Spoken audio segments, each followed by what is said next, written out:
पहली बात तो सर मैं ये बताना चाहूँगी कि हम लोग संविदा कर्मचारी शायद टीम हूँ मैं, तो हम लोग का उतना वेतन ही नहीं है कि हम लोग को कोई बैंक लोन दे दे। 2018 का विधानसभा चुनाव कांग्रेस के लिए भी और साथ ही साथ उन कर्मचारियों के लिए जिनकी आस जो है 15 साल की भाजपा की सरकार ने पूरी नहीं कर पाई। उन्होंने आस लगा के रखा हुआ था कांग्रेस की सरकार के ऊपर, और कांग्रेस के लिए इसलिए यह था क्योंकि कहीं ना कहीं 15 साल तपस्या करने के बाद कांग्रेस की सरकार जो है आ पाई थी। ऐसे में जो वादे उन्होंने किए उनको अभी तक पूरा नहीं कर पाए हैं। जी हाँ, कर्मचारियों को ऐसे सपने दिखाए गए, उन लोगों को ऐसे सपने दिखाए गए जिनकी आस थी सरकार के ऊपर। लोगों ने भी चाहा था कि 15 साल तक जिस सरकार ने राज किया उनकी मांगे पूरी नहीं कर पाई है, तो एक बार तो बदल के देखना ही है। और ये जो देखना था उनके लिए भारी पड़ चुका है, क्योंकि आने वाला जो चुनाव है महज 1 साल भी नहीं बचा हुआ इसके लिए, और जो है बीते 4 वर्षों से अपनी लड़ाई लड़ रहे हैं और जूझ रहे हैं, इसलिए कि पुरानी सरकार ने ठेंगा दिखाया था और मौजूदा जो सरकार है इसने भी जो इन्हें लटका के रखा हुआ है। ऐसे में ये प्रयास कर रहे हैं कि अपनी मांगों को मनवा सके, लेकिन आप इस चीज को अच्छे से जानते हैं कि चुनावी वर्ष जो होता है यह कहीं ना कहीं एक ऐसा लुभावना वर्ष होता है कि इसमें कोशिश किया जाता है सरकार की तरफ से, मौजूदा सरकार की तरफ से और जो पूर्व में सरकार थी उनकी तरफ से भी कोशिश की जाती है कि जितने भी लुभाने वादे हो सके वो किए जा सके। और इसी का कहीं ना कहीं परिणाम इस वक्त देख सकते हैं कि लगभग जो है पूरे प्रदेश के संविदा कर्मचारी इस वक्त अपनी जिला स्तरीय हड़ताल पर बैठे हुए हैं। जी हाँ, इस वक्त मौजूद है बीजापुर जिले में, और ये जो है प्रांगण यहाँ पर देख सकते हैं कई जो है सैकड़ों की तादाद में यहाँ पर संविदा कर्मचारी बैठे हुए हैं, विभिन्न विभागों से भी है यहाँ पर, और इनकी मांगे जो है वो कहीं ना कहीं जायज मांगे है, क्योंकि कहीं ना कहीं टीएस सिंहदेव जी के द्वारा जब इनके बीच में आकर के चुनावी वर्ष में ये वादा किया गया था कि आपकी जो है मांगे हम 10 दिनों के अंदर पूरी कर देंगे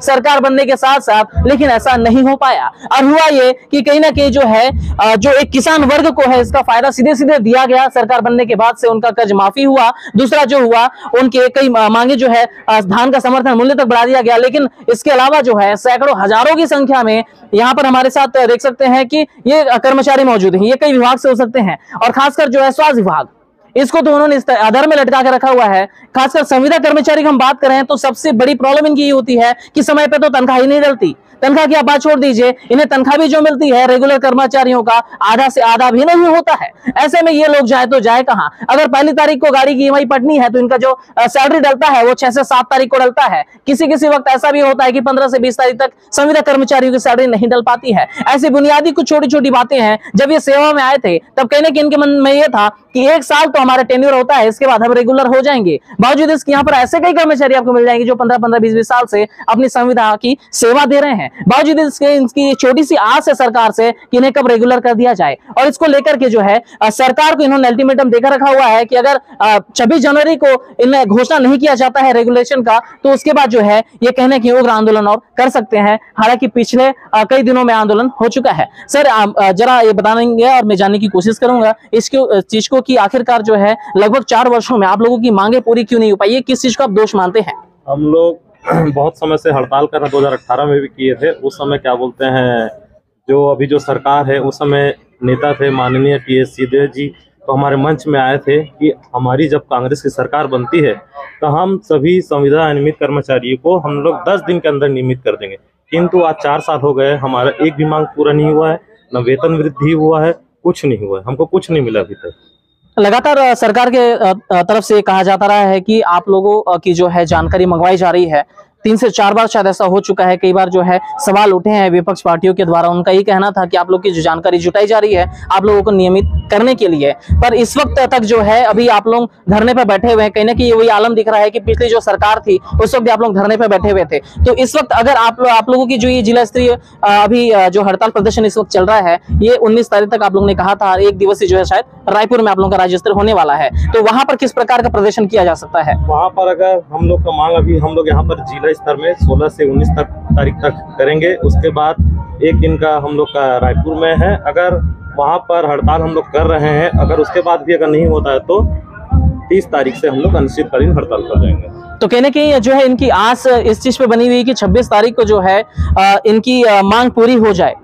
सर आपसे एक छोटा सा सवाल है, कई प्रकार के सवाल किए गए, आपसे मैं ये जानना चाहता हूं कि संविदा में आप सेवा दे रहे हैं, संविदा पद पे हैं आप, किसी न किसी विभाग में हैं, ऐसी कोई एक तकलीफ बताइए जो लोग रिलेट कर सकें कि आप आए थे आस लेकर कि आप रेगुलर हो जाएंगे। बावजूद इसके जब ये संविदा पद में आप हैं, इस वक्त आपकी सैलरी जिस टाइप से आती है, घर परिवार में किस प्रकार की परेशानी आप फेस करते हैं? आधी रोटी है आधा पेट है, और हमारा 10 साल जीवन चढ़ गई है भेंट सरकार के काम करने में। तो ये दर्द से और बड़ा दर्द हम आपको क्या बताएं। ये यहाँ पर सर्व संविदा ग्रुप हम लोग आज एक मंच पर है, और हमारी यही मांग है कि हम लोग अलग अलग स्कीम में है। ऐसी कोई विडंबना नहीं है सरकार के पास कि हमको हमारा जॉब सिक्योरिटी ना दे सके। हर स्कीम को आप उठा के देख लीजिए। मनरेगा 2005 से क्रियान्वित हो रहा है, आज भी हो रहा है। कामगार वही एम्प्लॉय है जो काम कर रहे हैं, वही पद है, लेकिन उसको रेगुलाइज नहीं कर सकते, जॉब सुरक्षा नहीं दे सकते। बाल संरक्षण में मैं काम कर रहा हूँ, आज 10 साल होने को है। वो पद पर आज भी हूँ, ऐसा नहीं है कि आज हूँ और कल नहीं है, और ये काम करना ही पड़ेगा। आज भी करेंगे, कल भी करेंगे।